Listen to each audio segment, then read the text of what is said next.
Expresso nessa tarde do dia 8 de outubro de 2021. Agora em Brasília são 13 horas e 33 minutos, quando a gente inicia a nossa transmissão planetária, global, porque temos lá conversando conosco da quase madrugada, acho que já é quase madrugada, né? Acho que já é quase dia 9 aí, Pepe Escobar falando conosco diretamente de Bangkok, na Tailândia, e de Buenos Aires, Eduardo Jorge Viora, a volta dele. O Viora, você sabe que muita gente ficou curiosa, achando que aquela semana, da última vez que a gente teve, você tinha se ausentado para acertar as arestas ali, para as arestas na coalizão de governo da Argentina. Você confirma, nega, ou diz que não pode comentar, já na sequência. A gente vai fazer aqui um roteiro, começando com Pepe Escobar mandando bala, porque ele já está lá quase na madrugada, uma semana sempre pesada, nos 4, 5 fuso horários que ele trabalha ao mesmo tempo. E aí vamos falar das guerras, começando com os 20 anos de Afeganistão. Na sequência ele vai falar do lançamento do ano. Inclusive, Pepe, tem um boato aí, você pode confirmar ou negar, que o Facebook, o WhatsApp e o Instagram foram derrubados para sabotar a divulgação do lançamento editorial dessa rentrée, desse segundo semestre de 2021. Você conta já para a gente o que é. E por último, o que está rolando ali, quando a gente achava que a Eurásia estava consolidada, o projeto de integração, sem interferência gringa, eis que surge ali novas arestas. Vamos saber já se resolveu no Cone Sul, mas lá Irã, Azerbaijão, tá uma coisa esquisita, Turquia ali meio esquisita também. Ele vai contar pra gente o que está por trás da superfície do noticiário. Piero Lain está entrando aqui, já vou admiti-lo, vou abrir o microfone. Mas atenção, você expressional, aproveite. Infelizmente, essa é a última vez que Pepe Escobar poderá estar com a gente na sexta-feira, porque esse horário de sexta-feira ele não está aguentando mais, é muito tarde para ir lá. Então, vamos ver aí e vamos tentar ver um novo acerto que dê para a gente fazer. A gente discute mais para frente. Pepe Escobar, boa. Ó, Piero lá, abraço aí, bom. Só o pessoal dar um alô. Pepe, Vió, pela ordem aí, Vió. Manda um abraço aí, oi, boa tarde para a galera que está no seu fuso horário. Abre seu microfone aí, Vió. Deixar todo mundo aberto. Aí já abre. Bom. Oi, Piero, un grande abrazo para todos nossos amigos e amigas, que são muitos. Piero Lainer, mestre contra-fedor da Guerra Híbrida, dá um alô aí pra galera. Salve, gente, tudo bem? E agora, Pepe Escobar. Conta pra gente, Pepe, qual é o lançamento editorial que algumas pessoas disseram que foi responsável pela derrubada, o pânico das redes Zuckerberg nessa semana? E é engraçado porque eu ouvi isso de americanos, de paquistaneses, dos meus amigos em Beirute. Eles acharam muito engraçado que no dia que saiu o meu e-book no Asia Times, foi o dia que caiu Facebook, Instagram e WhatsApp. Foi muito engraçado. Foi uma justiça poética involuntária, evidentemente, né? Talvez por isso. Tá na tela aí, ó, Forever Wars, parte 2, por Pepe Escobar. Aqui o link eu vou colocar na descrição do programa lá em duplexpress.com para aquisição no site do Asia Times diretamente. Isso. Bom, deixa eu começar primeiro pedindo desculpas a todos. Eu falei para o Romulus que esse horário, para mim, é péssimo. É meia-noite de sexta-feira à noite. A única coisa que você quer numa meia-noite de sexta-feira, depois de passar as semanas completamente dementes que eu passo, é ir para a cama aqui atrás, pegar o vinho que está aqui na mão e assistir um bom filme. E o meu cérebro começa a desligar já na sexta às 9, 10 da noite. Então, em consideração a vocês todos, claro, eu tinha prometido, mas a gente vai organizar um horário diferente para mais tarde. Eu devo voltar à Europa, espero. É uma história extremamente complicada. E aí a gente rearruma um horário para mais tarde, né? Bom, eu tinha dito ao Romulus que tem o tema principal que eu queria abordar rapidamente é as Guerras Eternas, Forever Wars, que não por acaso mesmo, isso foi uma coincidência auspiciosa, como diria o budismo. Esse segundo e-book saiu na segunda. Ontem, completou-se 20 anos do início do bombardeio do Afeganistão. E domingo são as eleições parlamentares no Iraque.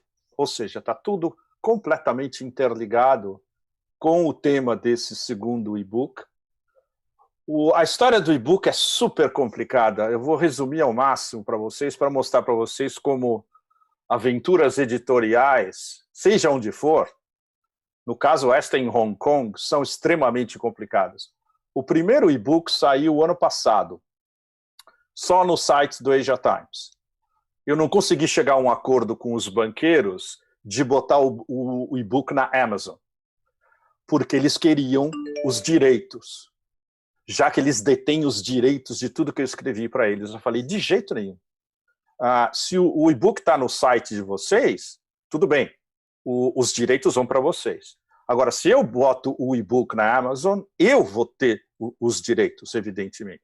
E aí não saiu absolutamente nada. Esse é uma outra história. Ele está no site do Asia Times, ou seja, quem comprar, eu não vou ver nem 0,5 yuan de tudo isso. Vai direto para os banqueiros. Mas, dessa vez, vai ter uma edição Kindle na Amazon. E aí é outra história. E aí vocês vão estar comprando o meu e-book oferecido por mim. É super enrolado. Bom, por que 2 volumes? Porque a quantidade de material é um negócio absolutamente brutal. E teve que ser dividido em 2 partes. O primeiro, que saiu ano passado, ele vai de 2001 a 2004, que é o grosso justamente do início da guerra contra o Afeganistão e depois da guerra contra o Iraque. Ele para mais ou menos em março, abril de 2004, um pouco antes de uma história sensacional, que era a resistência do Muqtada al-Sadr no Iraque contra os americanos, que foi o ponto da virada na guerra contra o Iraque de vez. Foi quando os americanos perceberam que eles seriam incapazes de vencer 2 guerrilhas ao mesmo tempo. Não só os sunitas, no famoso Triângulo da Morte, né? Fallujah, Ramadi e Bagdad, mas também os xiitas, concentrados em torno de Najaf, onde estava o Muqtada al-Sadr. Ele se refugiou no templo do Imam Ali. Vocês imaginam um negócio desse? É um negócio que, na cabeça dos muçulmanos do mundo inteiro, não só xiitas, mas também sunitas, a reverberação disso, ele se refugiou no templo do Imam Ali porque ele sabia que a CIA estava atrás dele para cortar a cabeça. Literalmente. Que é o que a CIA faz no mundo inteiro. Como fez no Afeganistão durante 20 anos. E ele foi apoiado pelo Ayatollah Sistani, que basicamente encarou os americanos frente a frente e falou: se vocês cometerem qualquer tipo de profanação no templo do Imam Ali, seja contra quem for, eu boto 10 milhões de pessoas na rua no mesmo dia. Os americanos ficaram absolutamente desesperados. E quando eles viram que eles já tinham perdido a guerra, eles sabiam que eles estavam perdendo a guerra desde 2003. Em 2004, eles sabiam que a guerra já estava perdida, em todos os lados. Bom, o primeiro e-book, então, conta, desde antes do 11 de setembro, tudo o que aconteceu nos primeiros anos, a preparação para a guerra do Iraque, como foi a guerra do Iraque, como foi o depois. Eu voltei ao Afeganistão e ao Iraque, eu estava lá antes, durante e depois, nos 2 casos. Então eu selecionei tudo que era basicamente reportagem in loco. Que isso vocês vão... Tem muito pouca gente no mundo que fez isso. E vocês não vão achar ninguém do sul global que fez tudo isso ao mesmo tempo e na sequência. Vocês vão achar um monte de americanos. Tem um monte de livros sobre Afeganistão e Iraque, mas a gente estava embedded. Todo repórter americano que foi para o Afeganistão ou para o Iraque fez um livro. A diferença dessa coletânea, que agora está de 2001 a 2021, é de que eu era, primeiro de tudo, um latino-americano. Segundo, unembedded. Eu nunca fui embedded com nada do Pentágono. Eu tive uma discussão super séria com um cara do New York Times em Bagdad. Eu tinha chegado por terra e ele tinha chegado num tanque do Pentágono. Eu falei, cara, e se você diz jornalista? Ele falou, mas é o único jeito. Eu estava dentro do tanque, era o único jeito de eu contar a história. Enquanto eu sei, mas você tinha liberdade dos seus editores para contar a verdadeira história? Enquanto você estava dentro do tanque, você não tinha. Essa é a diferença entre nós.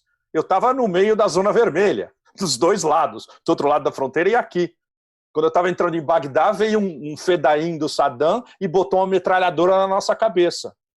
O meu companheiro de viagem, um canadense, um francês e o nosso motorista, que era um afegão. A gente escapou por um triz de ser metralhado entrando em Bagdá. Essa é a vida real, não é o seu tanque do Pentágono. Bom, isso é uma das pequenas histórias. Eu acho que, inclusive, ela está recontada em uma das matérias da minha chegada em Bagdá. Bom, anyway.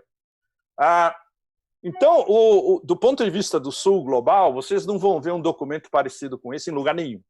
Não existe. E é legal. E tem mais uma justiça poética, publicada num site de banqueiros americanos. Essa é a justiça poética extra da história, né?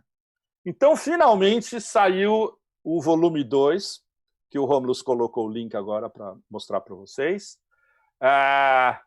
Se vocês forem comprar, o dinheiro vai ser para eles, foda-se. Mas é importante que, se um ou dois de vocês comprem, e aí vocês passem uma edição samizat dessa compra para o maior número de pessoas possíveis. Eu não posso fazer isso, mas qualquer uma das pessoas que comprar o livro tem todo o direito de passar o livro como um samizat de graça para quem ele quiser. Ok? Então, o fato de que isso tenha acontecido justamente na semana onde se comemora o início do bombardeio, veja que no começo eles não tinham nem tropas no terreno. Eles tinham algumas pequenas células de forças especiais, em 7 de outubro de 2001, os americanos, e tudo era bombardeio. Daí aquela famosa assertiva do Rumsfeld, logo nas primeiras semanas, dizendo: o Afeganistão não me interessa, não tem mais o que bombardear. Primeiro que já estava bombardeado antes, durante a Jihad, evidentemente, e durante a guerra civil pós-Jihad, que foi de 92 a 95, antes dos talibãs tomarem Cabul em 1996. Então, os americanos bombardearam onde eles achavam que os talibãs estavam concentrados, erraram vários alvos, porque a inteligência deles on the ground, como a gente viu depois, em várias ocasiões, era less than zero, era nula, literalmente, e já estava rodando o planejamento para atacar o Iraque, que é algo que nós, que estávamos lá na época, só ficamos sabendo muito depois, vários meses depois, que a decisão de atacar o Iraque já tinha sido tomada entre setembro e outubro de 2001. Ou seja, concomitante ao início do bombardeio do Afeganistão. Então, essa história também está nos e-books, contada de várias maneiras, e especialmente do ponto de vista local, do ponto de vista afegão, do ponto de vista iraquiano, do ponto de vista de gente do Golfo Pérsico que sabia o que estava acontecendo. E domingo, olha que loucura, domingo, na eleição iraquiana parlamentar, quem é o personagem mais importante? Muqtada al-Sadr, como em 2004. Ele até o Washington Post rendeu-se as evidências e está chamando ele de Kingmaker, o cara que vai fazer o rei. A eleição depende dele. Quem ele apoiar vai ser o próximo primeiro-ministro iraquiano e vai controlar a maior parte da massa do governo. Provavelmente será um xiita, e pode ser que seja o atual primeiro-ministro, mas nada disso é garantido, porque o sistema inventado pelos americanos, a democracia parlamentar iraquiana, é um negócio de uma conflagração absolutamente brutal. Tem uma semelhança longínqua com o sistema libanês, que foi inventado pelos franceses. É muito parecido. É um sistema confessional, onde os 3 principais grupos vivem em conflagração absolutamente perenes, sunitas, xiitas e curdos. O Vior levantou a mão. Sim, o Muqtada Sadr sempre sob a guia do Ayatollah Sistani. Não. Ótima pergunta, Vior, porque os sadristas são independentes. O Ayatollah Sistani, ele é, para fazer uma comparação direta, o poder teológico e espiritual do Ayatollah Sistani no xiismo é muito mais potente do que o Ayatollah Khamenei no Irã. Porque, por várias razões. Uma delas é a disputa teológica entre os dois centros de saber teológico xiita, Najaf, no Iraque, e Qom, no Irã. Isso é uma história que eu demorei anos para conseguir entender por dentro. É um quebra-cabeça. Mas quando você visita Qom, depois você visita Najaf, você fala com os ayatollahs, você fala com os experts, etc. Depois de 2, 3, 4 anos, você consegue montar o quebra-cabeça, que é um negócio absolutamente fascinante, mas incompreensível para o Ocidente. Para não dizer para os americanos, que nunca entenderam isso, né? A diferença principal é que o sistema, o comeinismo, que é, digamos, o sistema teológico da teodemocracia iraniana, não tem nada a ver com o que prega o Ayatollah Sistani, que é basicamente apolítico. Ele não é um partidário do comeinismo, ele não considera que o sistema no Irã é o sistema ideal para digamos, uma teocracia xiita, ou ainda uma teodemocracia xiita. Então é uma relação conflitual, mas que as arestas podem ser aparadas, mas é uma relação de competição. Então, o que os xiitas comeinistas no Irã pensam é muito diferente dos xiitas que seguem o Ayatollah Sistani no Iraque. E isso gera uma série de problemas extras que têm a ver com o que muitos xiitas, inclusive no Iraque, dizem que é interferência iraniana, direta, comeinista. E outros dizem que não, que é importante porque faz parte do eixo da resistência. Irã, Iraque, Síria, Hezbollah. Então, essa é uma discussão perene também, extremamente complicada e praticamente inexplicável para o Ocidente. Diga, Vior. Fechado o microfone, Vior. Fechado o microfone. Duas perguntas muito importantes. Primeiro, sim. As forças populares de mobilização, o que eles fazem? Espera. E a segunda pergunta, existe um risco de divisão territorial do Estado iraquiano com os curdos manipulados pelo Israel? Puta, as duas perguntas, Vior, são excelentes. A gente podia ficar um dia inteiro falando sobre isso aqui. Bom, qual era a primeira? Desculpe. As Forças Populares de Mobilização. Exato, as PMUs. Quando eu fui a Bagdá há 3 anos atrás, acho que 3 anos atrás, nessa época, acho que foi em novembro, eu fiz ótimos contatos com o Hashd al-Shabi, que são as principais forças de mobilização popular, PMUs, né? Inclusive, a gente teve nós éramos um pequeno grupo de jornalistas independentes. Pequeno, devia ter 8 ou 10 no máximo. Nós fomos recebidos pelo Mohandes. Sabe quem é o Mohandes? Quem foi assassinado junto com o general Soleimani em Bagdá pelos americanos. Isso é super importante. O Mohandes é o número 2 do Hashd al-Shabi. Quando a gente estava lá depois de 2, 3 dias, e nós éramos convidados do Ministério das Relações Exteriores em Bagdá. E nós começamos a pressionar e falar, escuta, a gente quer falar com o Hashd al-Shabi. E até agora ninguém nos deu nada. O que aconteceu? Eles tomaram a iniciativa, o Hashd al-Shabi, de nos chamar para uma coletiva que durou uma tarde inteira. Foi um negócio inacreditável. E sabe aonde? Numa safe house dentro da Zona Verde. Como é que chama? A simbologia disso foi um negócio tão brutal. A gente ficava olhando um para o outro e falava, uau!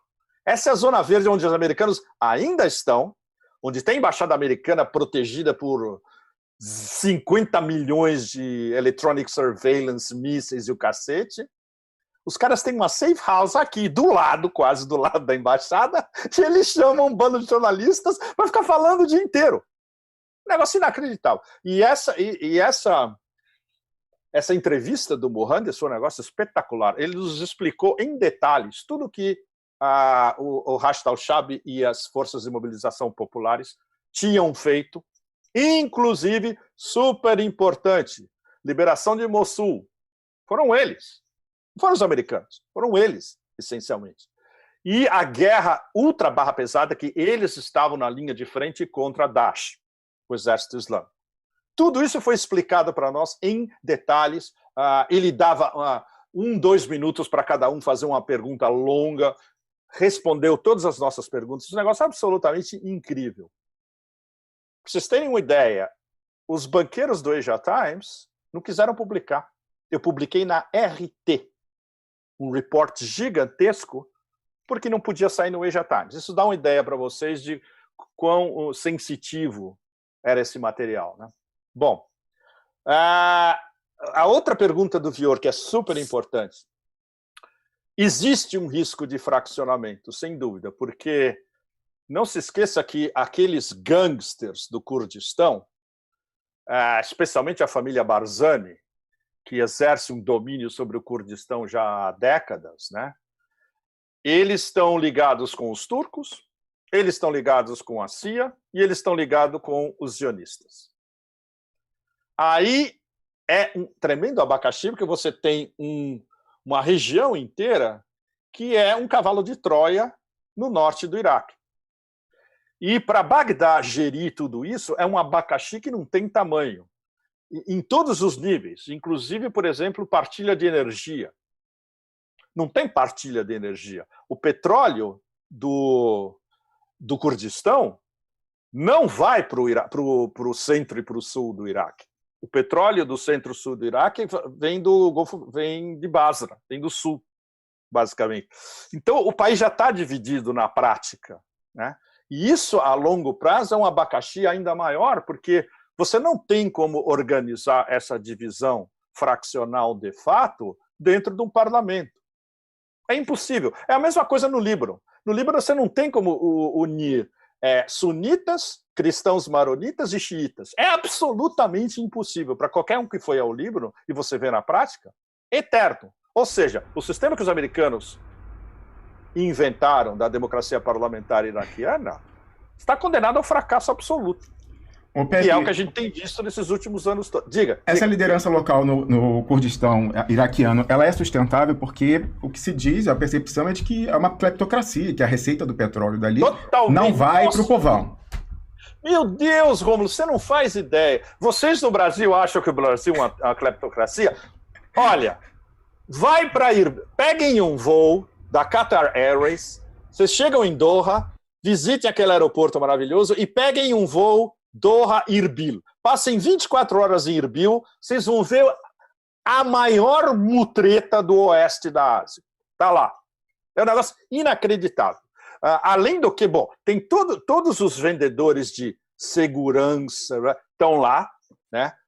Todas as inteligências planetárias estão lá, mescladas, e como é que chama? O know-how, o savoir-faire deles de smuggling, contrabando e mutretagem é um negócio superior a Dubai, inclusive, porque é muito mais selvagem. Dubai é relativamente, digamos, civilizado, né? Os caras com um belo terno, um belo relógio, né? Um belo office, etc. Em Irbil, não. Irbil é num buraco atrás de um restaurante de kebab. E fazem de tudo. Contrabando de petróleo, tudo. Tráfico de escravos, evasão de divisas em dólar, evasão de divisas do governo central, né? A grana que eles recebem do governo central, que lá desaparece. Não é investido em nada. Especulação imobiliária selvagem. Irbil virou um favelão de classe média, entre aspas, gigantesco nesses últimos anos. Especulação imobiliária, lavagem de dinheiro. É uma coisa horrorosa. E Bagdá não tem a menor chance de controlar isso. E esses caras estão no governo. Por exemplo, um deles era presidente até há pouco. Eu nem sei mais quem é o presidente do Iraque nesse momento. Eu tenho a impressão que é um curdo ainda. porque faz parte da divisão, né? Então é um problema absolutamente insolúvel.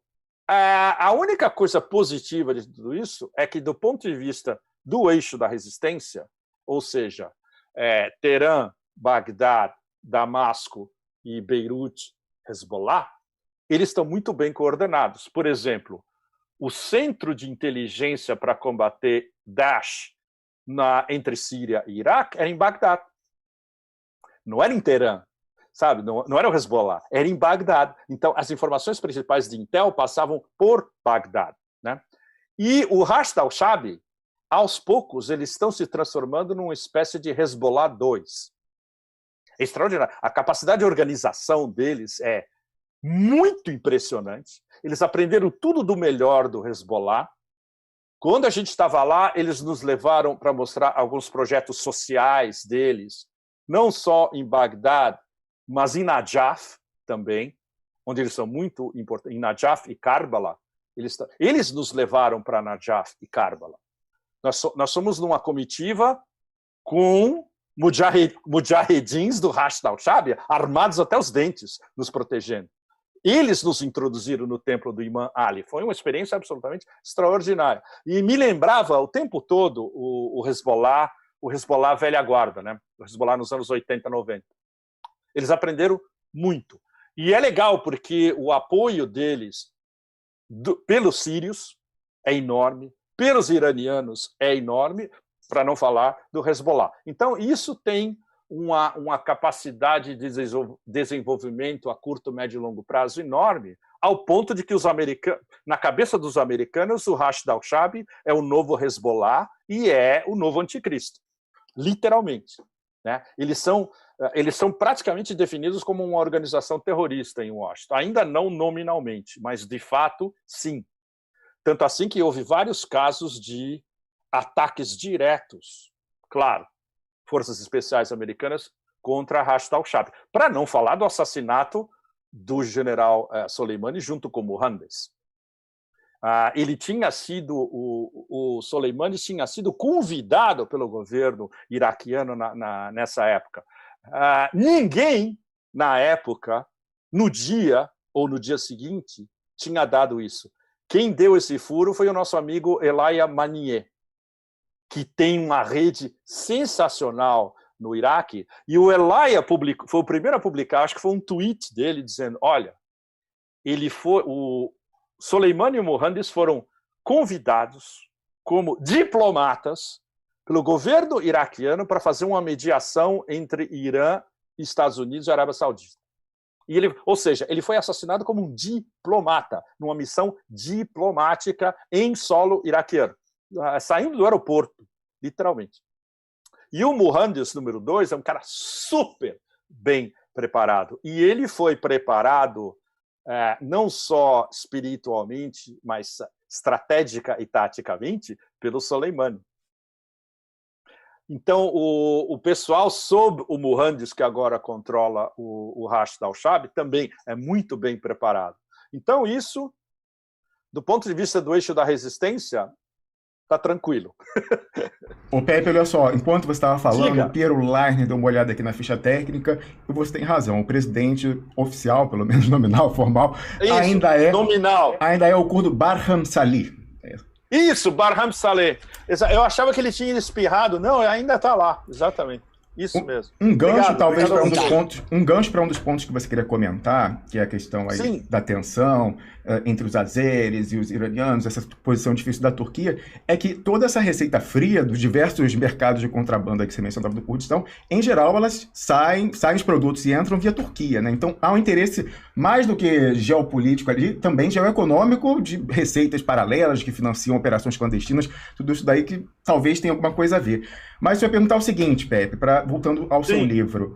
Você mencionava daquele plano, você mencionava que a decisão para invadir o Iraque já tinha sido tomada em outubro de 2001, e aquele plano que era, na verdade, 7 países em 5 anos.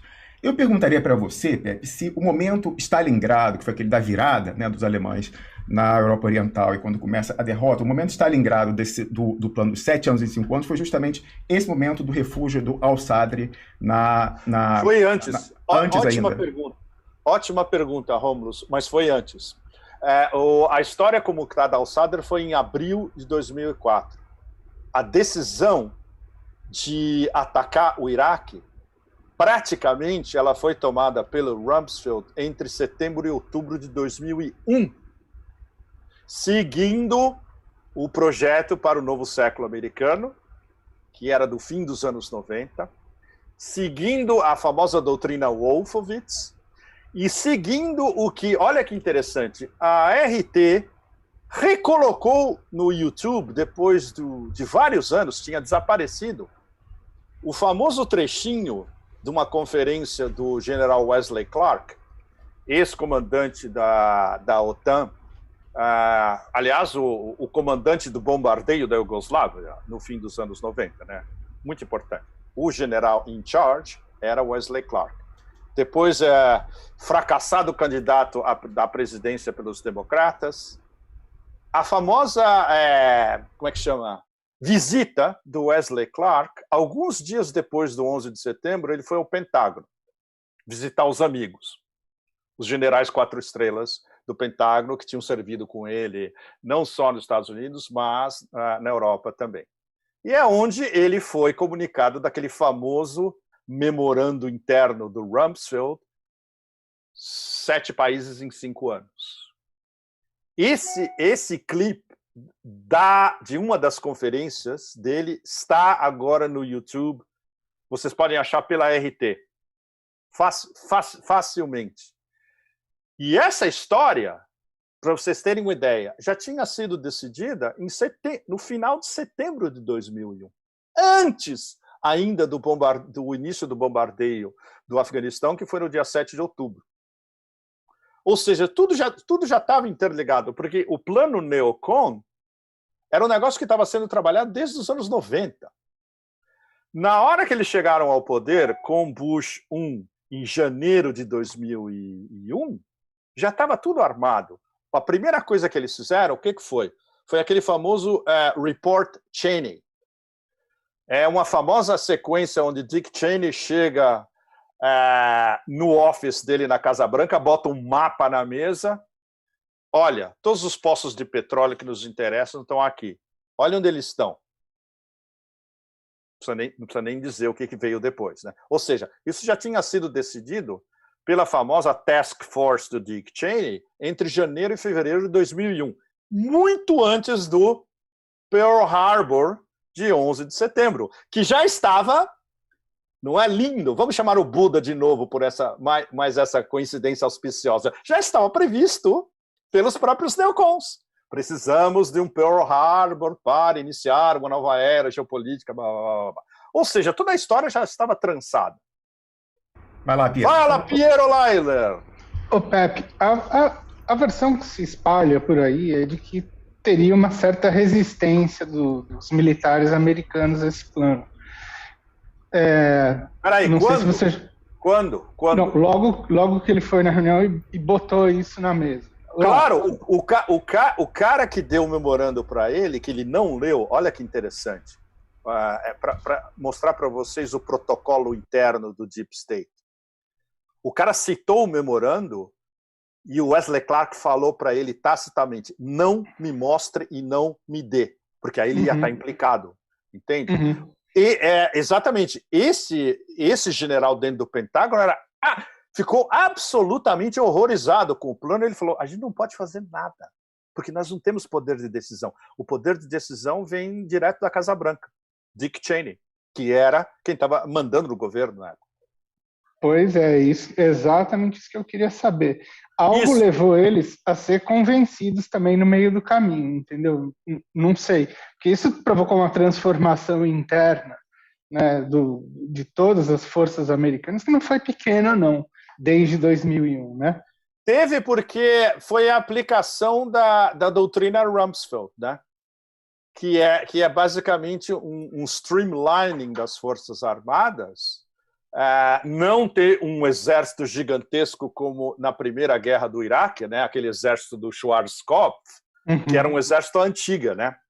A doutrina Rumsfeld, não, era streamline, como é que chama? Lily pads, como eles chamavam, forças menores localizadas, predomínio de inteligência eletrônica. Era isso. Isso você conhece bem, né, Piero? Você estudou isso.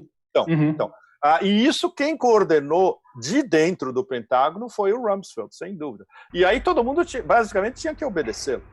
E tinha uma velha guarda do Pentágono que achou isso um negócio absolutamente horrendo. Não tinha jeito. E aí você tem uma linha muito importante, como a reforma militar de 2002, a reforma Rumsfeld-Zebrowski, sim, que a autonomia enorme que eles deram para os comandos regionais.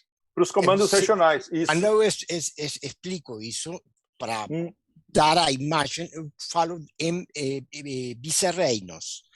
Como na época colonial, sobretudo na colônia espanhola na América, mas também, por exemplo, o vice-rei britânico na Índia, não? Que eles tinham um poder absoluto sobre seu território, sobre a sua zona de administração. E isso o que acontece é a linha de então até agora. Sim, não mudou nada, Vior. Você lembra do poder absolutamente infinito que o Petraeus teve no Iraque e depois sob o Obama no Afeganistão?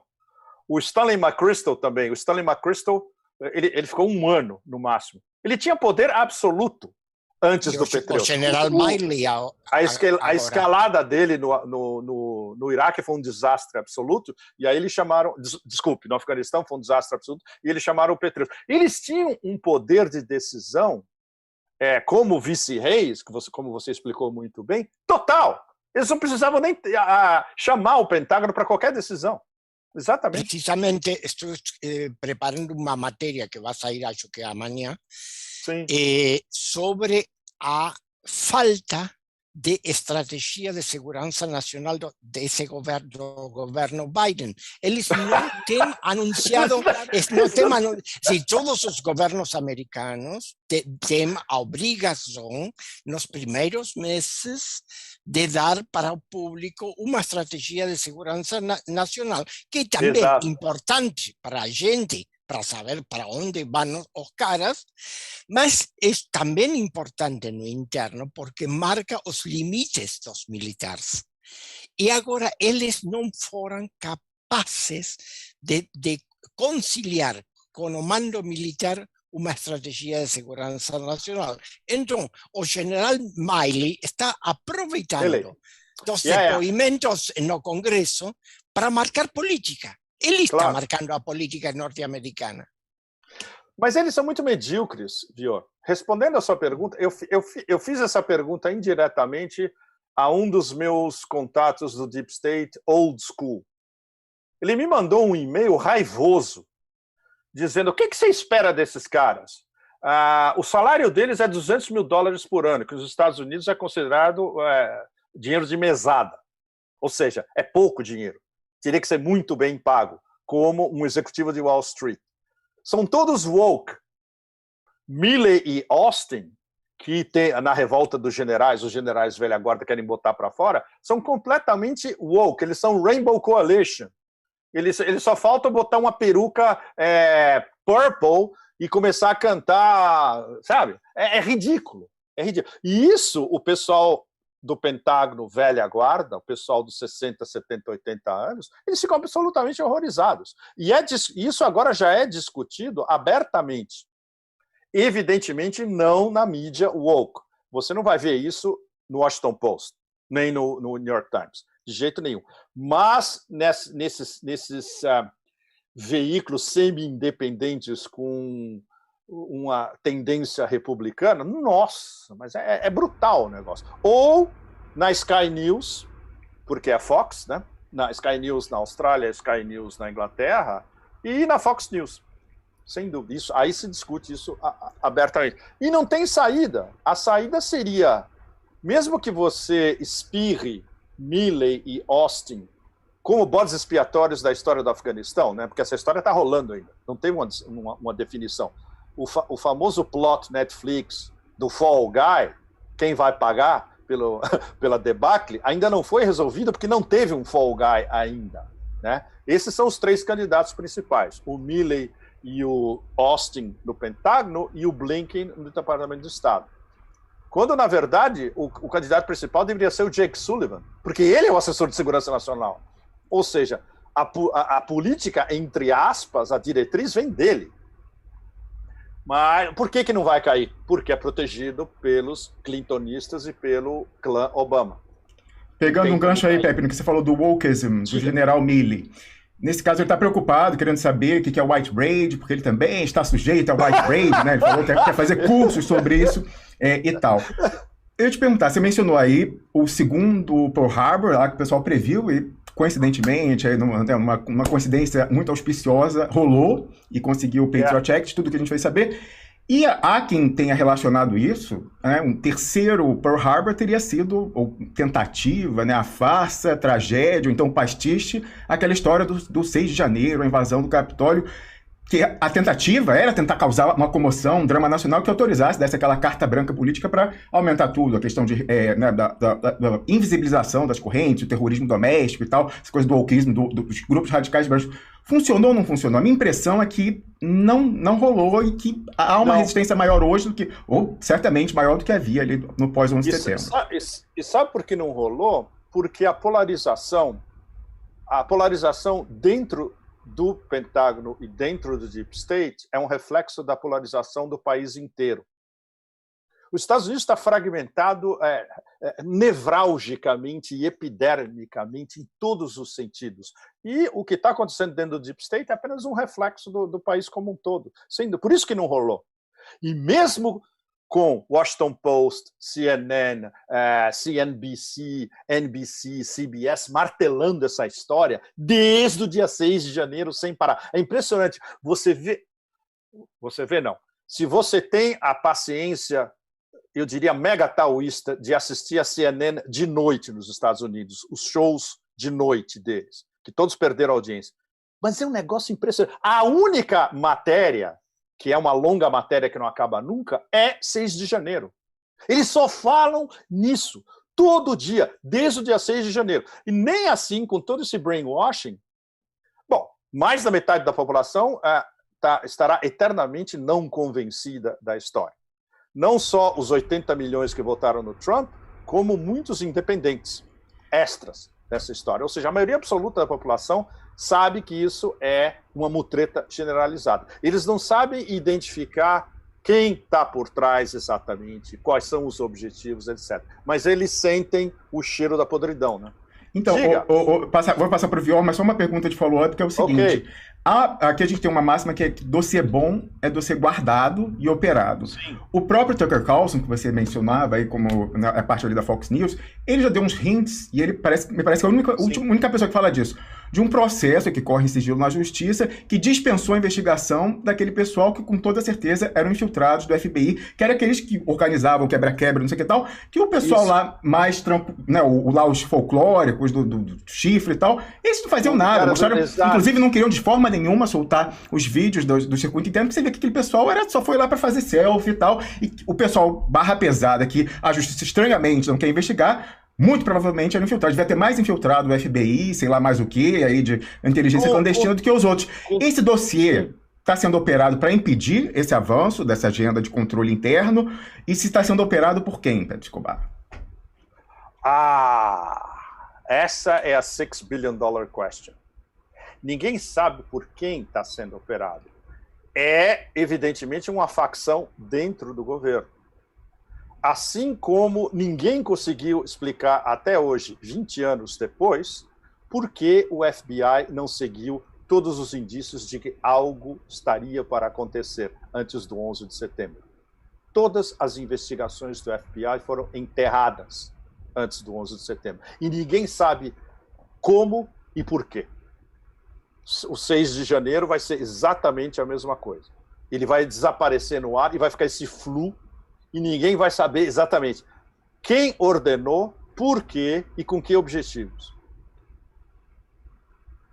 Mas é impressionante. A lógica imperial é sempre a mesma, né?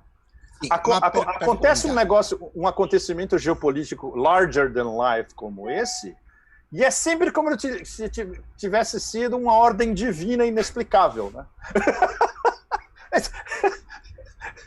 Porque justamente os dossiês, os números, os papéis, as investigações somem. As provas cabais somem.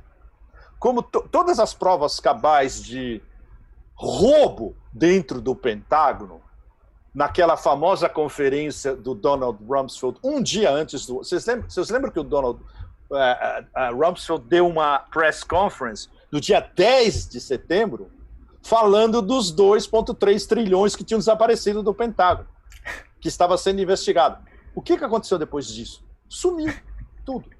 E o mais interessante é que o pessoal que estava fazendo a contabilidade dessa história toda, o escritório estava justamente na mira daquela coisa que entrou no Pentágono, que nenhum de nós sabe exatamente o que é até hoje. Agora, para a questão política, qual seria a clivagem da fratura nos Estados Unidos? Tem muitos colegas e amigos independentes, sobretudo na Europa, que falam numa clivagem entre continentalistas e atlantistas. Sim. Mas é mais complicado do que isso, Vior. É uma clivagem entre atlanticistas, velha guarda, Cold War, e atlanticistas renovados 2.0, Cold War 2.0 contra a Rússia e China ao mesmo tempo. E aí tem que escolher quem é o principal alvo. Até há um ano atrás era a Rússia. Com a administração boneco de pano, passou a ser a China. E tem muita gente que é anti-russa no Beltway todo, que fala, não, mas de jeito nenhum. Eles são muito mais perigosos, os russos, porque eles têm armas hipersônicas que a gente nunca vai ter. Eles são capazes de nos destruir de ponta cabeça, os chineses não. Bom, e aí entra... Esse debate está rolando o tempo todo, e aí escapa umas fagulhas aqui e lá, no The Atlantic, em algum think tank, saiu um report da Rand Corporation essa semana, sensacional. Basicamente, sabe o que diz esse report? Eles dizem que os investimentos militares russos, comparados com os soviéticos, diminuíram, em vez de aumentar. Você imagina um think tank americano reconhecendo... Bom, é fato. Se você vai olhar os números, proporcionalmente, é muito menos do que era na época, durante a União Soviética. E sai um report de 180 páginas falando isso. Sensacional. Ou seja, dentro do que o nosso amigo Ray McGovern chama de MISIMAT, que é a melhor descrição possível, né? Complexo industrial, militar, congresso, inteligência, academia, mídia, think tank. E a sigla é MISIMAT, com 2 T's. Essa é uma definição de gênio do Ray McGovern. Eles estão em choque entre eles, dentro do MISIMAT, o tempo todo. Por exemplo, não existe... Como não tem justamente uma estratégia de segurança nacional plausível, imagina se o Jake Sullivan é capaz de escrever um negócio desse. Jake Sullivan é um medíocre. Imagina, é um funcionáriozinho medíocre. Então eles não sabem, na ordem de prioridades, ok, quem é o pior das nossas ameaças existenciais, entre aspas? Rússia ou China? E aí depois, ok, quem é o terceiro? É o Irã? Mas o Irã dá para conversar, a gente pode até investir, ganhar uma grana, etc. E tal. Então, eles não chegam a acordo em nada. O único acordo que eles têm, e aí é dentro do MISIMAT e transpartidário. Tem que fazer o que for para bater em cima das novas rotas da seda, da Organização de Cooperação de Xangai, da União Econômica Euroasiática e da confluência desses três, que é o segredo, não o segredo, da integração da Eurásia. Isso é a única coisa que todo mundo concorda. Agora, metodologia, desastre. Bom, na conjuntura, conjuntura, pelo menos esse pessoal ficou um pouco vendido, com os europeus tendo que sentar no colinho do tio Putin para ficar quentinho no inverno, o Pepe Escobar. Exatamente! Pois é. Bom, se eu não tivesse com o cérebro reduzido a cacos, eu entraria nessa história. Mas isso o Vior pode falar para vocês. Qual é o segredo, entre aspas, dessa história? Que basicamente foi a União Europeia dando uma facada nas suas próprias costas, em vez de fazer contratos de entrega de gás natural a longo prazo com a Gazprom, onde a Alemanha paga $300. Custa, se não me engano, $320. São contratos a longo prazo. Na semana passada chegou a 2.000. Por quê? Porque os neoliberais imbecis eurocratas de Bruxelas deixaram que as forças do mercado se ocupassem da entrega de gás natural para a União Europeia. Ou seja, eles se criaram esse problema. E o Putin essa semana... As forças americanas do mercado. Exatamente, Vior.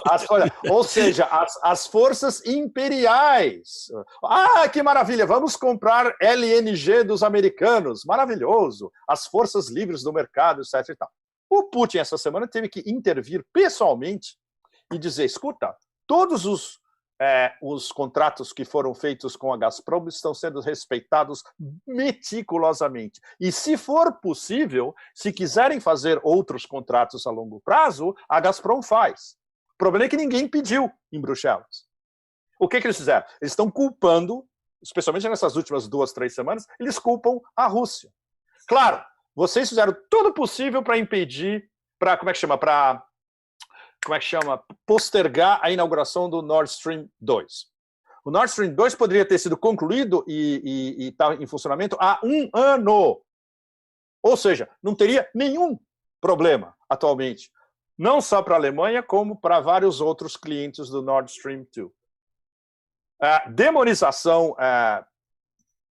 de rigor da Rússia, quando o problema foi criado por eles mesmos, e um negócio que eu escuto desde o tempo que eu cobria Bruxelas nos anos 90. Não tem uma política energética na União Europeia. Não existe. Porque eles nunca conseguiram chegar a um acordo.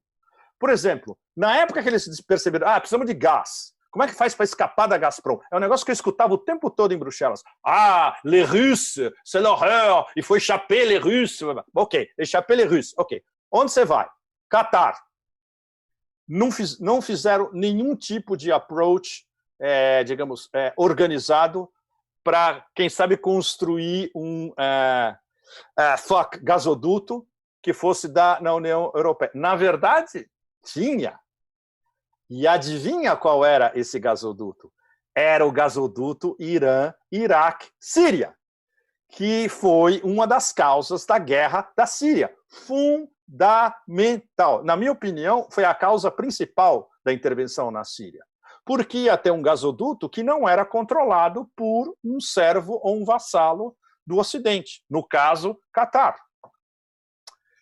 Qual era a alternativa que os europeus falaram?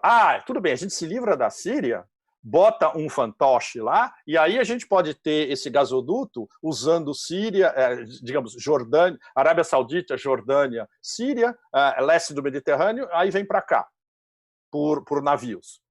Também não aconteceu nada.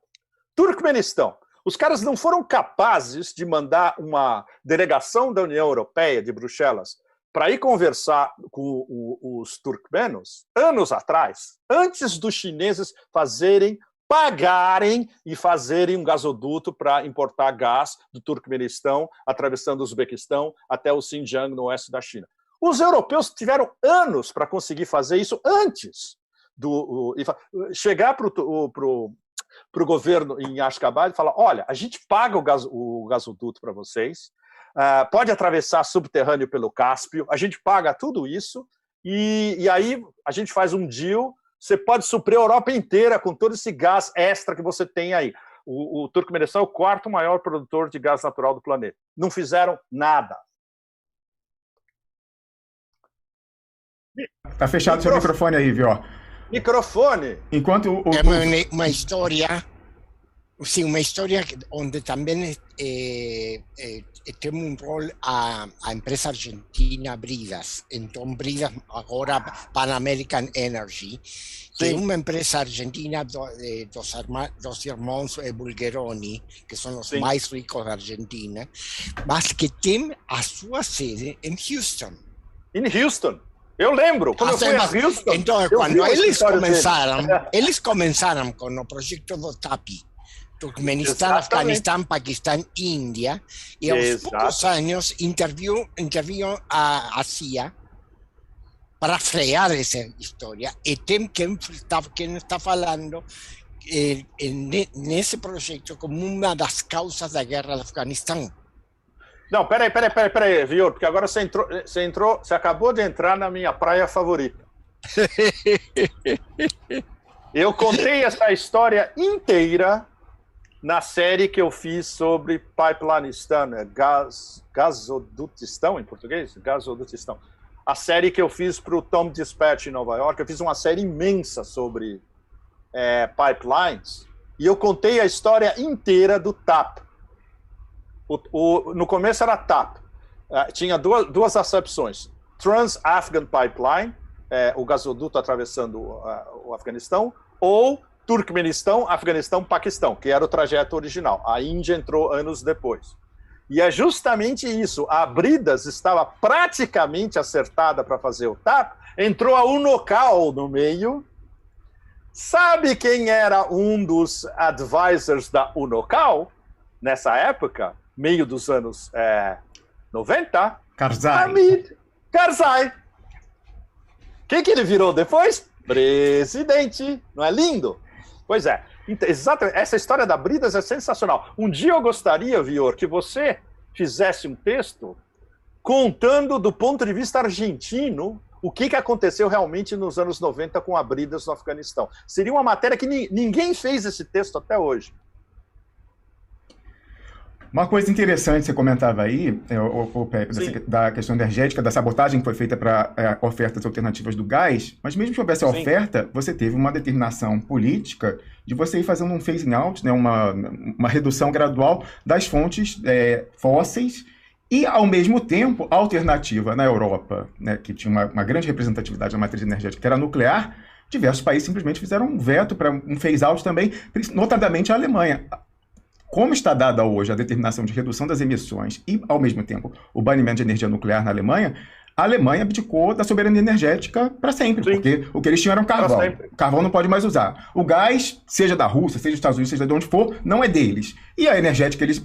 Enfim, também solar e eólica, em princípio, não são, né, aquela coisa da demanda, da oferta garantida, constante. Enfim, ela pode ser complementada com outras, mas é uma questão que realmente a Europa está abrindo mão da sua soberania energética. Mas você vê a diferença interna, Rômulus? A França não abriu mão de energia nuclear. Nem tampouco a Suíça. Nem a Suíça. Eles não têm problema de abastecimento. Pois é. Ou seja, mais uma vez, volta ao mesmo ponto. Não existe uma política comum europeia de energia. E antes de entrar no ar, a gente estava conversando, Vior, você e eu, sobre a questão das negociações meses para formar a coalizão.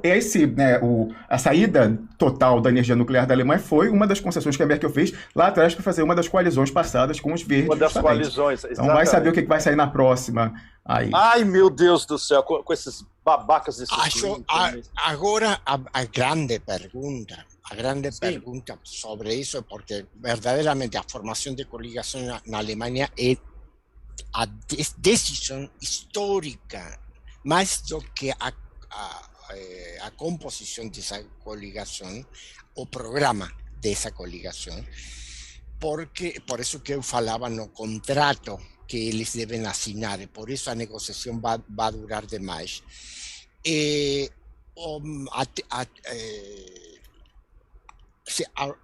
O pivote da política exterior alemã passou para as empresas, para as grandes empresas, que têm uma relação muito, muito estreita, sobretudo com a China, sobretudo toda a indústria automotriz e toda a conversão da indústria automotriz alemã para o elétrico, a decisão começou após o último congresso do Partido Comunista Chinês, em 2017, quando o Partido Comunista Chinês decidiu fazer uma transição para fora dos combustíveis fósseis.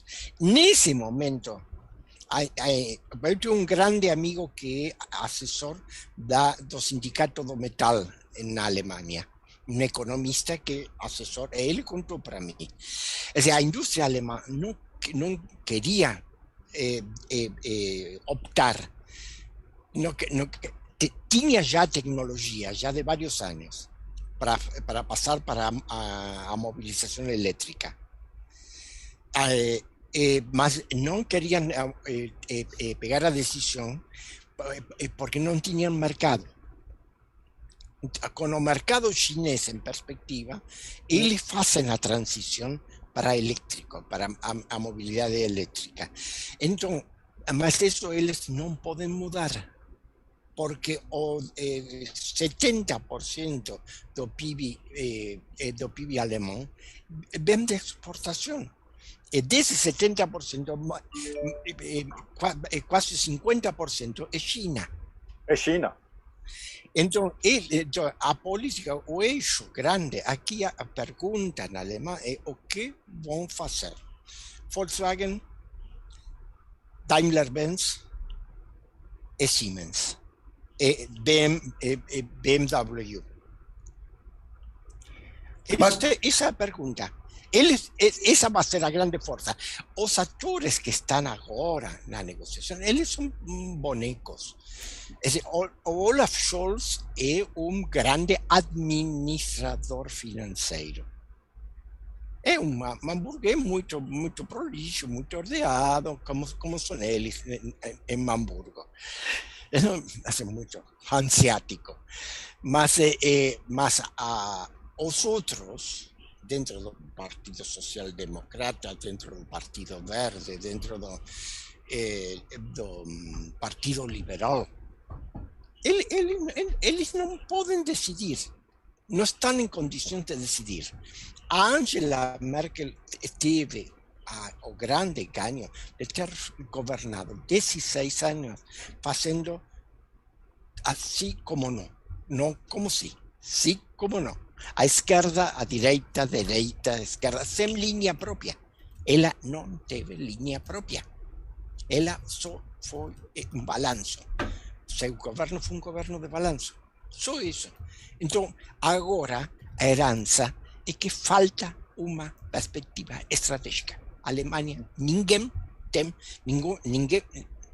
ator político nenhum tem linha estratégica. Não sabem o que fazer. O único que age nas sombras é Gerhard Schröder, o velho chanceler, assessor de Gazprom. Ele age. Porque ele já tinha identificado o problema há mais de 10 anos atrás. 20. Ele é o único que tem visão estratégica. Sem dúvida. Sim. Olha só, reunindo o tema de que eu falava ainda há pouco, da perda de autonomia energética, banimento político da alternativa nuclear e China, que Viora acabou de trazer para a equação. Está todo mundo de olho nessa dinâmica de uma decisão política, mas com fundamento técnico, de acordo com o consenso científico, de descarbonização, nos testes que estão sendo feitos pela primeira vez numa escala para fornecimento comercial do reator de sais fundidos de tório na China. A China já conseguiu fazer isso lá atrás. Eu vi um documentário excelente sobre essa questão, porque houve uma decisão política, econômica, mas que se explica, inclusive, a questão da França, que você falava ainda há pouco, cuja matriz energética, quase 80% é energia nuclear.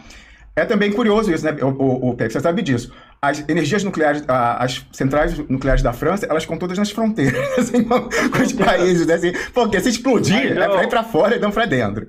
Mas qual que é a questão?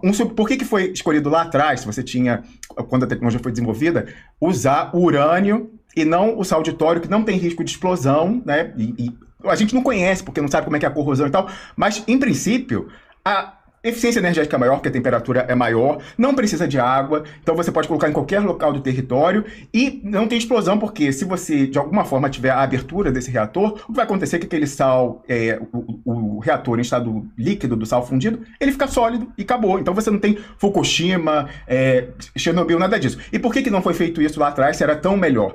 Porque era importante você ter uma escala na produção de energia a partir do urânio, porque você ia ter o subproduto, que era o plutônio, que era usado na arma nuclear. Então, por isso que o De Gaulle, a única forma dele ter a escala para poder tornar a França uma potência nuclear era ter a escala de colocar toda a matriz, foi uma decisão política, mas geoestratégica, militar, para você ter a escala e poder fazer a arma nuclear na França. E você tem esse legado até hoje de eficiência, alguma soberania energética, mas o urânio vem ali do Sahel, né, que também explica alguma medida a presença francesa lá até hoje. Explica todo o France-Afrique, todo o neocolonialismo de facto. E agora eles estão desesperados porque o Mali está começando a botar as manguinhas de fora. E isso, nossa, vocês não fazem ideia como isso pegou em Paris. Eles estão discutindo abertamente a possibilidade de eles perderem o France-Afrique, que é basicamente o oeste da África, né? E todas as taxas que esses governos submissos pagam para Paris, né? Eles subvencionam a França. Sim, todas as reservas deles em dólares ficam da administração do Banco Central da França. É o lastro. Imagina, é o Banco Central em Paris que administra a grana desses países. É um negócio absolutamente horrendo. Exatamente. Mas pegou pesado. E está muito divertida a história do Mali. Mas isso é um game changer, Pepe. Se a China conseguir, porque a gente não conhece no longo prazo, se a China conseguir colocar em escala essa questão desses reatores de sal fundido, eles fizeram já experimentalmente, décadas atrás, desse Instituto de Física Avançada de Xangai, agora eles vão tentar fazer de uma forma comercial, e se der certo, eles vão fazer 10, 30, 40 e tal, conseguem descarbonizar a economia e vão ter um first mover advantage aí fantástico, porque é a energia do futuro, sem o fornecimento sem carbono e sem o grande risco, né? Da energia nuclear. Pois é. Mas a Alemanha saiu disso. A Alemanha teve uma interdição, a não ser que eles venham atrás e falam, não, só sal fundido de tório pode e tal. Enfim, a ver aí. Mas, em princípio, a Alemanha tá... Não, e o tório também tem isso. A vantagem do tório é que, diferentemente do urânio, ele é mais disponível geograficamente. Quase todo o país tem sais de tório. Então, você... em alguma medida, consegue garantir a soberania energética de quase todos os países do mundo, né? Então, Sim. Não interessa isso? Aos poderes que são, enfim, a saber isso aí. Gente, alguma pergunta final aí para Pepe Escobar, que ele está nos 45 do segundo tempo?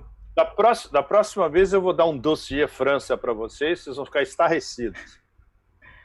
Eu estava aguardando isso para antes das eleições francesas, mas eu já tenho quase toda a história, e é um negócio alucinante, que é essa candidatura do Eric Zemmour. Vai sair? Vai ter mesmo? Eu tenho toda a história do Eric Zemmour, e é um negócio de arrepiar os cabelos. E eu acho que eu vou querer publicar isso antes por uma razão lateral. Sabe o que ele falou essa semana? A gente deve considerar uma parceria estratégica com os russos. Nossa! Você imagina isso na Europa, um candidato presidencial falar isso na Europa. É um terremoto o negócio. Também falou, eu sou partidário do general de Gaulle. Exatamente, e ele se reivindicou como golista pela primeira vez abertamente. Isso pega muito bem na França atualmente. Porque o Macron é visto pela maioria da população como um banqueiro entreguista trabalhando para Rothschild e companhia. Chega, e depois da humilhação dos submarinos, chega o judeu argelino Eric Zemmour, ex-editorialista do Le Figaro. Ele é judeu argelino. Muito pouca gente sabe essa história. Ele é judeu argelino. É maravilhosa a história. E adivinha da onde está vindo a grana por trás da candidatura Zemmour? Eu dou uma chance para vocês três. Eu li alguma coisa agora não lembro. Rômulo, você sabe. Eu sei que ele está sendo impulsionado por aquele canal onde ele é o comentarista. Esse pessoal aí do Carrant, não. Começa com um R. Sério? Yes! Não vamos, nem precisamos dizer. É de onde está vindo a grana. Bom, quando você começou a falar dele, aí ficou um pouco a convergência. Também para a alternativa pela Alemanha. A alternativa pela Alemanha tem a mesma posição. A mesma posição, né? Não só isso, eles têm um comentarista, praticamente um comentarista fixo na RT, né? O cara lá, na RT, todo dia tem o cara da alternativa pela Alemanha. Sim, sim. Eu tenho ainda uma última pergunta, mas antes dessa pergunta, uma informação para você, para o público todo. De começos de setembro, eu comecei a colaborar com colunas para a agência TELAM, Agência Estatal de Notícias da Argentina. Graças à presidenta, uma grande amiga companheira, espero que ela fique aí, não sei quanto tempo, mas isso é muito importante e já vamos pensar, Pepe, em alguma coisinha. Essa agência, muito legal, Vior. Essa agência é terrível, como todas as instituições. Tem níveis geológicos de todos os governos, com todos, toda a Intel que você querer, toda. Pode ter Mossad, pode ter MI6, pode ter o que você quiser, todos estão aí. Então, toda a matéria é uma luta, é uma batalha. Uau! Eu sou externo, porque eu já estou aposentado e não quero perder mas é sempre, não? Ela luta todos os dias pela posição. Bom, a última pergunta. Você tem uma audiência nacional para essas colunas? Sim, eles repassam são colunas muito pequenas. Sim, ok. 4.000 caracteres, não pode ser mais isso. Ok. Eles repassam para toda a mídia da Argentina. Toda. Ótimo. Todo o país todo. Não, isso é muito importante, por isso, como tribuna. É uma tribuna muito importante. Última pergunta. Vão se retirar os americanos do Iraque e da Síria? Oh, my God. Essa é a pergunta de 6 bilhões de dólares, né? Bom, as PMUs já disseram que se eles não se retirarem, eles vão ser forçados a se retirar em dezembro. Eles estão jogando a carta Talibã, os PMUs, né? Ou seja, eles vão intensificar, eles vão intensificar ataques. Eu recebi uma informação de Intel que eu não tive como confirmar com os iraquianos. Era um Intel de fora do Iraque, eu não posso dizer de onde, mas extremamente confiável. Essa informação de Intel diz que eles são as PMUs juntas são capazes de expulsar os americanos do Iraque em 6 dias. Ou seja, é um negócio à la Talibã. A partir do momento que eles começam a organizar a retirada deles, em 6 dias os PMUs fecham o cerco. Eu acho extremamente plausível. Eu não tenho como confirmar isso ainda. O Elia Magnier replicou essa informação. O Elia Magnier já publicou essa informação. Eu acho que o Elia já publicou isso. Eu vou falar com ele. Eu vou perguntar. Você já leu? Tá. Eu vou perguntar para ele. Nossa, se isso... Nossa, isso é uma bomba. E eles têm como, porque eles têm todas essas instalações americanas sob a mira. Eles não estão fazendo nada, mas estão sob a mira. Então, isso a gente vai ver em dezembro. Pode ser um momento Saigon transferido para o momento Bagdad, né? Em dezembro. E segundo a fonte, incluindo a Green Zone. Ou seja, incluindo a embaixada americana dentro da Green Zone, que é um monstro, um negócio gigantesco. O que é? 10 estádios do Maracanã juntos. É um negócio enorme dentro da Green Zone. Bom, relacionado a isso também, a Turquia já foi enquadrada no sentido de que ela vai ter que deixar o território sírio e a integridade territorial vai ser restabelecida, Pepe Escobar. Isso daí foi, Rômulo, foi bom você ter tocado nisso, porque você sabe que o Putin falou isso, claro, não vazou. O Putin falou isso na cara do Erdogan, né? A gente soube, por fontes diplomáticas, a lá Maria Zakharova, sabe, que o recado foi dado. Ou seja, você vai ter que sair de Idlib. Agora não tem mais saída. Se você não sair, nós vamos fazer com que você saia. E ele entendeu perfeitamente que são 3 mil soldados turcos que ainda estão em Idlib, no que eles chamam de postos de observação. Esses lugares vão ser bombardeados. Simple as that. Eu acho que o Erdogan entendeu a história. E isso nos liga com o último tema que eu queria juntar na nossa conversa, que é Irã-Azerbaijão, onde tem uma interferência direta da Turquia, que a Turquia está ajudando o Azerbaijão a posar de bodybuilder, né? Quando eles não têm cacife para isso. Além, evidentemente, dos zionistas no terreno, que estão no terreno já há bastante tempo, não só vendendo drones para os turcos, mas, e isso também não está confirmado, aparentemente tem F-35 israelenses em bases militares azeres. Se isso é confirmado, os iranianos são capazes de bombardear essas bases, mesmo. Isso não está totalmente confirmado. Se bem que, olha, a inteligência de satélite do Irã podia comprovar isso facilmente, não é complicado. Mas o rumor é cada vez mais forte. Essa semana ficou ainda mais forte. Eu fiz uma matéria bem complicada para esse novo site que eu estou divulgando para todos os lados, inclusive para vocês também, The Cradle, o berço. É um novo site em Beirute, é da minha amiga Sharmin Narwani, que é a editora-chefe, que é uma excelente analista. Eu estou dando todo o apoio possível para eles. Eu vou, inclusive, patrocinar jornalismo investigativo para eles, sabe? Importante, Pepe, porque, inclusive, ele já nasceu cancelado pela Big Tech dos Estados Unidos. Parece que já não dá para compartilhar. Pois ele já nasceu cancelado pela Big Tech, exatamente. É super importante. E ele está crescendo aos pouquinhos, ele já está começando a fazer um certo barulho. É pequenininho ainda, muito bem feito.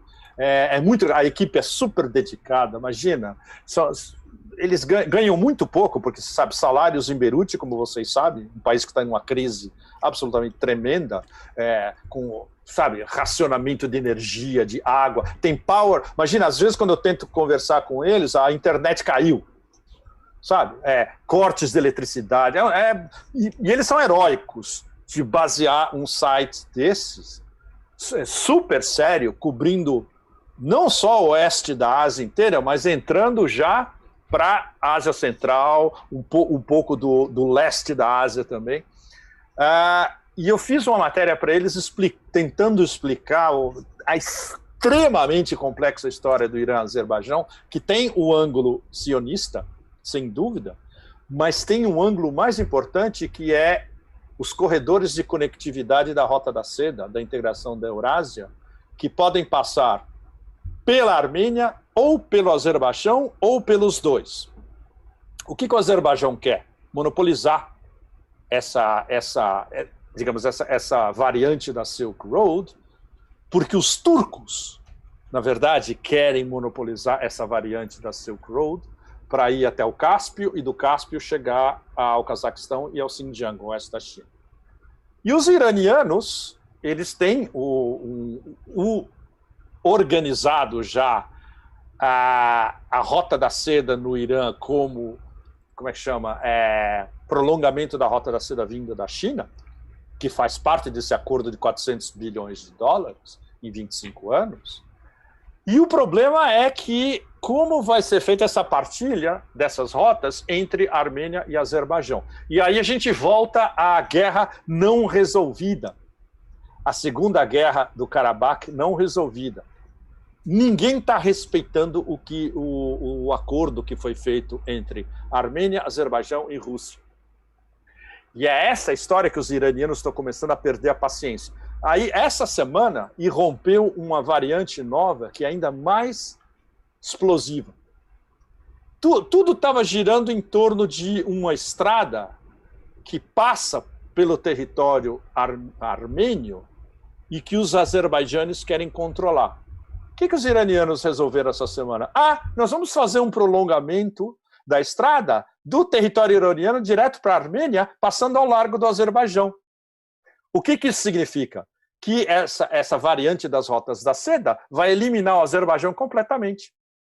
E vai unir Irã, Armênia, e daí, continuando do Cáucaso para o Black Sea, eventualmente chegando na Geórgia, mas eliminando completamente o Azerbaijão da história. Eu acho que agora o sultão Erdogan vai ter que pensar de novo na estratégia dele, que era uma estratégia de atrito, de colocar um atrito artificial entre Azerbaijão e Irã para poder se aproveitar e fazer o traçado de rotas da seda que ele, Erdogan, quer. E os iranianos, muito mais espertos, já têm um plano B, e não só isso, né, eles estão apoiados pelo fato de que esse trecho das rotas da seda está diretamente ligado às rotas da seda chinesas. Então, o interesse da China é privilegiar uma solução iraniana. E não só isso, é ainda mais complicado. A Armênia faz parte da União Econômica Euroasiática. Então, o interesse dos russos é que haja uma solução iraniano-armênia, porque vai privilegiar a integração da Armênia ainda mais na União Econômica Euroasiática. Eu sei que para vocês isso deve ser uma história marciana, mas é super importante em termos de como as rotas da seda estão se desenvolvendo no oeste da Ásia, que é um assunto muito pouco discutido, explorado, seja onde for. Ô, Vior, vou passar para você, só antes de acrescentar, tem um seguidor seu e nosso que fala direto de um dos Five Eyes, não vou falar qual, mas mandou assim, Justin... De um dos Five Eyes, ok. Chegando agora, nesse momento, a informação. Parece que houve uma sinalização de Nasrallah de que a oferta do Irã para construir as duas usinas de energia elétricas no Líbano, há uma sinalização de que seriam finalmente aceitas, quando antes havia ali um silêncio sobre essa negociação. Isso então, já estava rolando. Você mencionava aí a falta de energia que atinge até o The Cradle. Estava rolando hoje. Pois foi legal isso. Isso já estava rolando hoje. Eu tinha recebido já uns reports não definitivos. Ótimo. O que eu queria... Diga. Sim, sobre isso. Mas porque o que eu tinha lido nos últimos dias na mídia iraniana é uma muita lembrança da atividade da participação conjunta com os azerbaijanos em Bósnia nos anos 90. Ok. Ou seja, eu acho que os iranianos estão procurando não chegar a ter um conflito aberto. Não, claro que eles estão não querem. falando para os azerbaijanos, oi, cara, o negócio é para você, para mim, para os armênios, para os turcos, é para todos. O ministro das Relações Exteriores iraniano, o novo, que é um cara super ponderado, ele já falou on the record várias vezes. Vamos conversar, são povos irmãos, nós temos 4 províncias no noroeste do Irã, que são azeres, basicamente. Todo mundo sabe disso. Os azeres têm uma importância fundamental na composição, inclusive política, do Irã. Tem vários ayatollahs importantes que são azeres, etc. E tal. Tem uma maioria xiita. O problema, claro, é a interferência externa. Bom, primeiro de tudo tem a história do Aliyev. O Aliyev é um blood gangster. Todo mundo sabe disso. O Aliyev é um sopraninho. Um horror. E ele agora está sendo manipulado pelos zionistas e pelos turcos ao mesmo tempo. Claro, é um negócio absolutamente tóxico. Os iranianos são os primeiros a perceber isso. Então eles estão tentando justamente instilar um pouco de juízo na cabeça do Aliyev, falar, escuta, nós somos parceiros de vocês. E essa história das rotas da seda, você vai ganhar com isso. O que você vai ganhar se aliando com os turcos e criando um problema conosco aqui? Absolutamente nada. Que os turcos vão jogar vocês para fora depois. Eles querem essa variante das rotas da seda para o comércio turco, não para vocês. Não para o interesse do Azerbaijão. Bom, vamos ver se eles escutam. E outra coisa interessante, o que aconteceu essa semana? o ministro das Relações Exteriores iraniano foi para Moscou. Estava conversando com Lavrov e companhia, e obviamente eles estavam discutindo isso também, importantíssimo. Ou seja, é mais ou menos os russos dando, não uma carta branca, mas olha, a solução diplomática que vocês tomarem, nós apoiamos vocês. Olha, é impressionante. Onde entra os turcos e os sionistas, a gente sabe o que acontece, né? Esse é mais um caso. Tudo é um pacote. É um pacote. Ou seja, Irã, Azerbaijão, Armênia, sim. Idlib, Líbano. Sim. Se tudo acho que os iranianos estão agora procurando calmar as águas claro. na região toda, e aí vai entrar, acho que também vai entrar uma conversa com os turcos. Não só vai ter que ter a ameaça. Claro. E por que os iranianos podem fazer isso agora? Bom, primeiro de tudo, primeiro de tudo, eles têm o backup da China, nas rotas da seda. Segundo, eles são membros oficiais da Organização de Cooperação de Xangai, o que significa que eles têm o backup de Rússia e China ao mesmo tempo. Ou seja, eles agora estão lá no topo. E terceiro, eles agora estão solidificados como um parceiro incontornável em tudo que acontece no oeste da Ásia, até o centro da Ásia, até praticamente o leste da Ásia. Eles são o terceiro polo fundamental da União Euroasiática, solidificado e agora oficial. Então, agora eles podem jogar os tentáculos diplomáticos para onde eles quiserem. E quarto, que é tão importante quanto os três primeiros, eles não dependem mais do Ocidente. Você imagina a liberação de você olhar para o seu país e falar, olha, a gente não precisa mais desses colonialistas. A gente pode organizar a nossa inserção na Eurásia inteira, com os nossos parceiros euroasiáticos e ainda com um backup diplomático, político, geopolítico, geoeconômico dos dois big bosses, Rússia e China. É outro paradigma, é outra coisa. Não é à toa que em Washington ninguém entendeu nada. E não vão entender. Em Washington não, mas talvez tenha entendido, sabe onde, Pepe Escobar? Em Wall Street. Havia um pedido aqui de muita gente para falar de um tema em Wall Street, que daria outro programa. Mas eu vou falar aqui uma hipótese minha, mostrando uma alavancagem chinesa que parece que pegou onde dói, e isso tem relação com que muitas pessoas queriam que você comentasse, ano passando, só a bônus aí, a despedida, que é a questão da Evergrande, não sei como fala isso, Evergrande. My God, enfim, Evergrande. Olha que interessante, né? Então, a China tomar aquela decisão política soberana de dizer, olha, o gato subiu no telhado. A dívida da Evergrande e do outro que está pendurado é toda na moeda nacional com bancos estatais. Então, é uma decisão política contável dizer, eu dou baixa nesse passivo e cobro ou não. Ou vai para sempre, 200 anos da dívida. É uma decisão dele. Mas o que aconteceu apenas com a sinalização de que o gato subiu no telhado? Vou colocar um gráfico aqui inapelável. ADRs, American Depositary Receipts. Então, os títulos que refletem no mercado americano, já que o investidor estrangeiro não pode investir diretamente na China por lei, então há essa, né, até empresas brasileiras também, são negociações. Você vê que os títulos da Evergrande caíram simplesmente aqui, ó, tá, o valor era $92 para 9, perdeu 90% dos valores. E quem que levou a porrada pesado?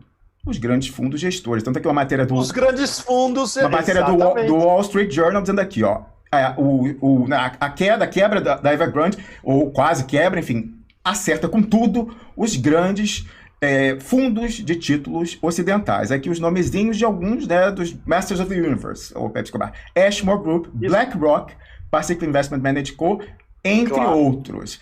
Bom, então o gato está no telhado, mas o gato não caiu ainda. E esse 9 pode voltar com uma palavra do Xi, uma palavra, ó, foi prorrogada, rolou e tal, volta, não sei se é 90, mas volta a 40 e tal. Ele pegou ali o pessoal pelas bolas, Pepe Escobar. Por que você acha que o Xi não falou nada até agora? Você já tem a resposta, Romulus. Você já tem a resposta. Muito bem. Você já tem a resposta. Muito bem. Mas isso dá outro programa, não dá? Falar todas as sutilezas. Isso dá outro programa. Mas o mais legal é que, oficialmente, o que rola na mídia chinesa é: os investidores chineses não vão perder dinheiro ou investimentos. Eles vão ser todos ressarcidos. Os investidores estrangeiros virem-se. Essa é a posição oficial. Isso é sensacional. É ADR, não tem nem o que fazer. Claro, vão proteger os cidadãos chineses, mais do que normal. Os outros que estavam investindo para, eu diria, na maior parte, objetivos de especulação, virem-se. Mas o pessoal da BlackRock foi se reunir com o governo chinês. Provavelmente eles vão levar de volta. Claro, você acha que a BlackRock aceita perder dinheiro em algum lugar? Então, mas o que a China vai pedir em troca de fazer recuperar a carteira desse pessoal? Essa é a questão. Exato, isso é que é o mais legal. Isso a gente não sabe ainda. E isso é o que todo mundo está querendo saber. A moeda de troca. Maravilhoso. Isso é geopolítica, tá vendo? Isso aí tá tudo relacionado. Tudo que a gente falou aqui hoje está relacionado. Pelo que a gente tem visto nos últimos anos, é a primeira vez que a BlackRock se encontra numa situação como essa, onde eles têm que pedir, não ditar. Mas aí eu vou botar de novo aqui o gráfico para o pessoal entender. De 90 para 9. A BlackRock controla o Federal Reserve e o Treasury Department. E eles vão ter que ir pedir para o governo chinês: escuta, dá uma mão para a gente aqui com a Evergrande. É extraordinário. Pois é.